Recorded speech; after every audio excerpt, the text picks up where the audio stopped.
Hello again, Mr. Slesher from the Quantitative Reasoning Center. We're located down here on the first floor of Fairchild Hall in the north side. So if you ever have any trouble with any of your homework problems or just want help with something, come on down. We're open every night, Sunday night through Thursday, 6 p.m. to 10 p.m. So come on down, hope to see you. Okay, here's another way we can help. We've got problem number 18 from section 8.5. In this problem, we're given the dimensions of an a fuel tank that is buried 10 feet under the ground. And we're asked to find out how much work is required to pump all the fuel out of that tank.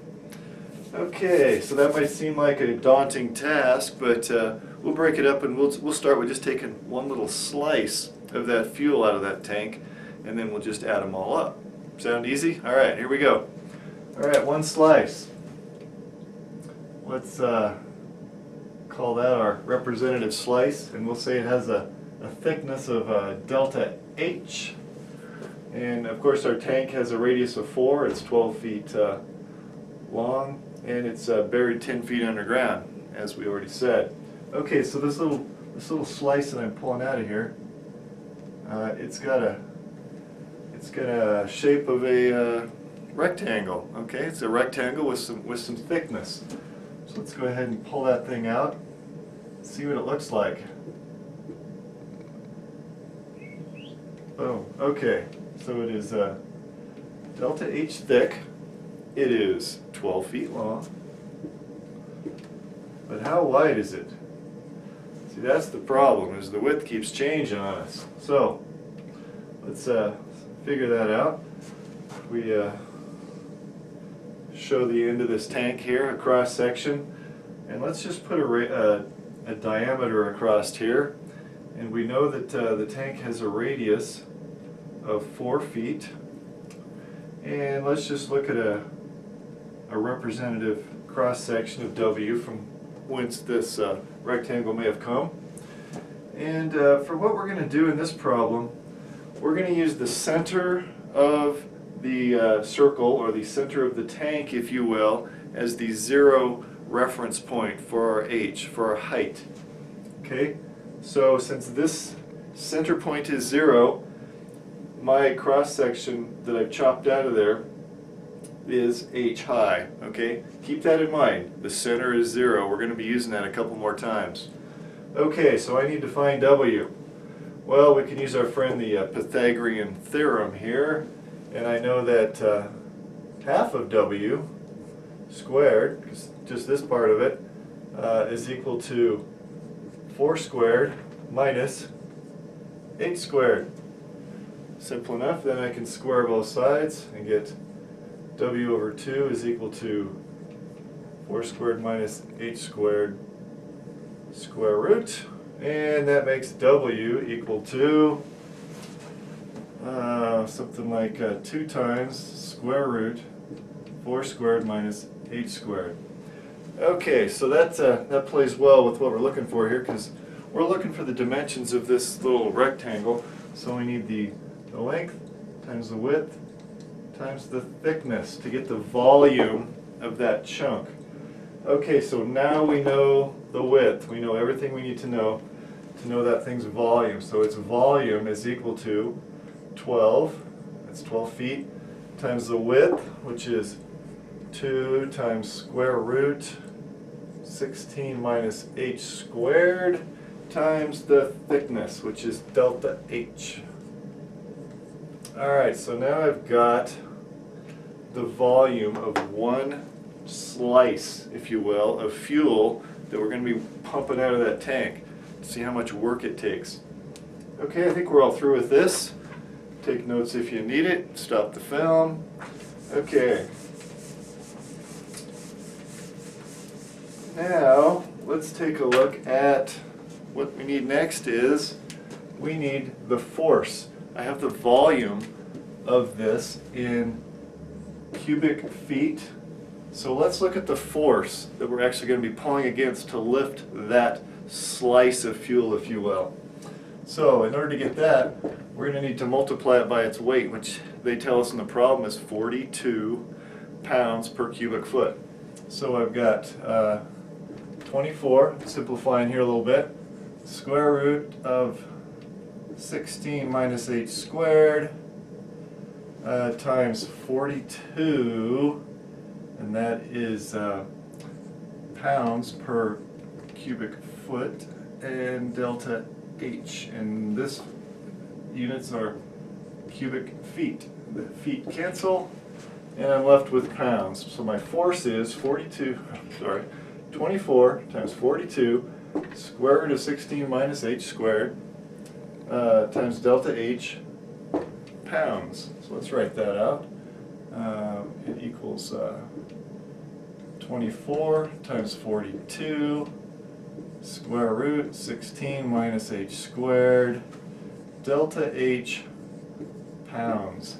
So I know the force of one sliver of that fuel, if you will, a sliver that is delta H thick.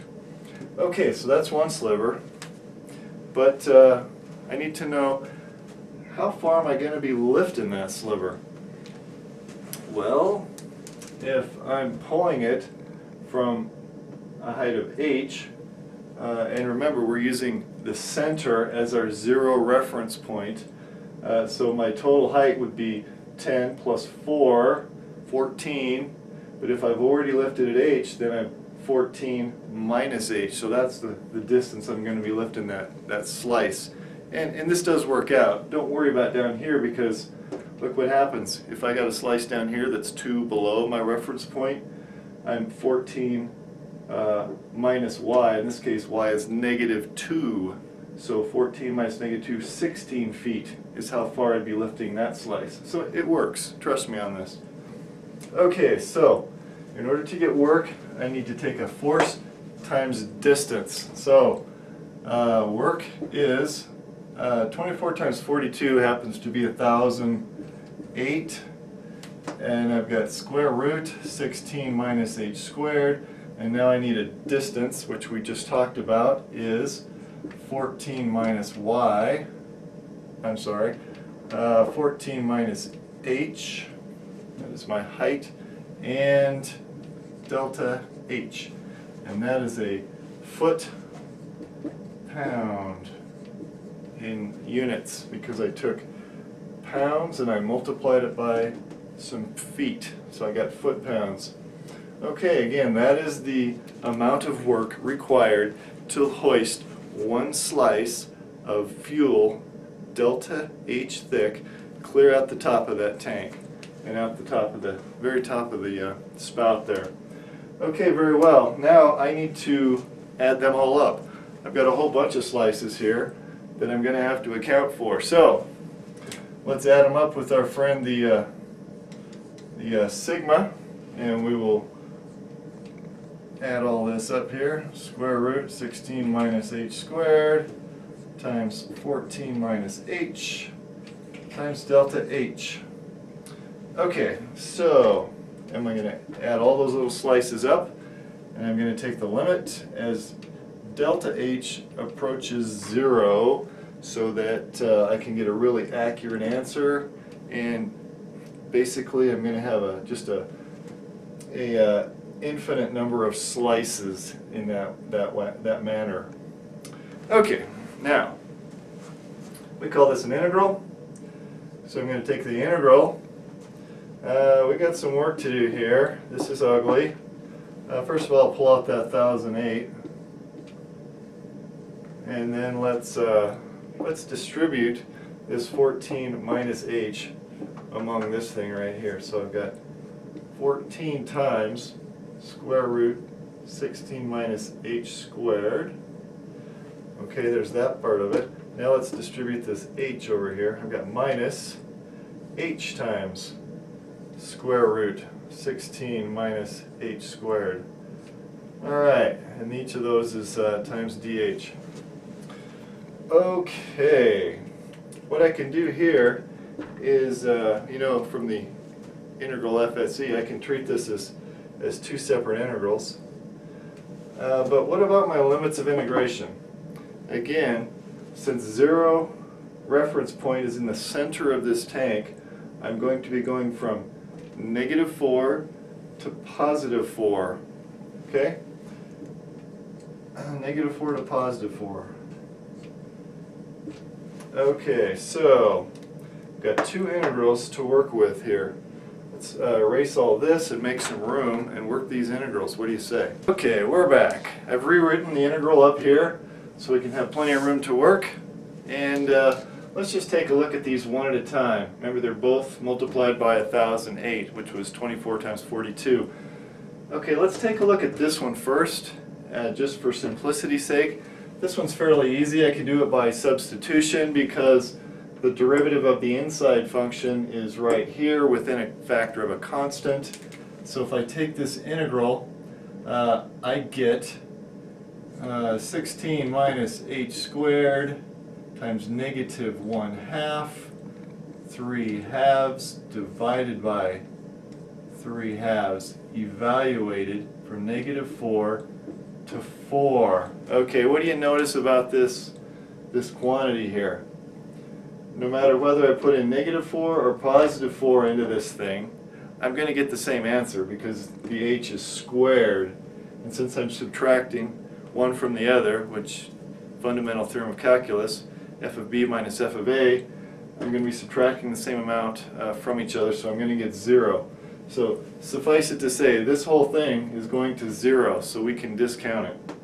So let's just get rid of it and make more room to work. What do you say? Okay, so that takes care of that portion. That part goes to 0, so we don't have to worry about it. Alright, let's look at this guy right here. Look at that rascal. That is not easy to integrate.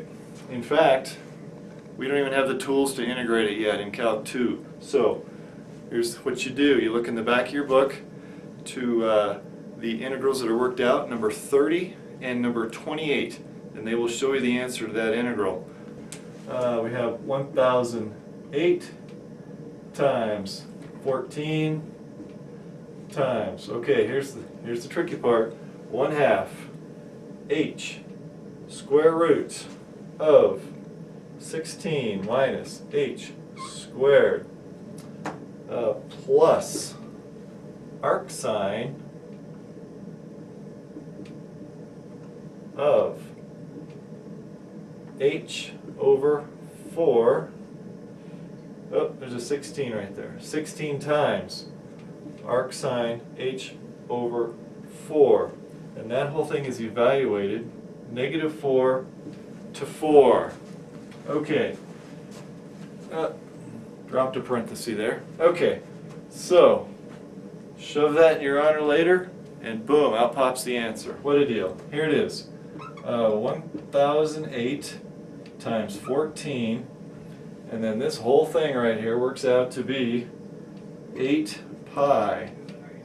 And the units are foot-pounds of work.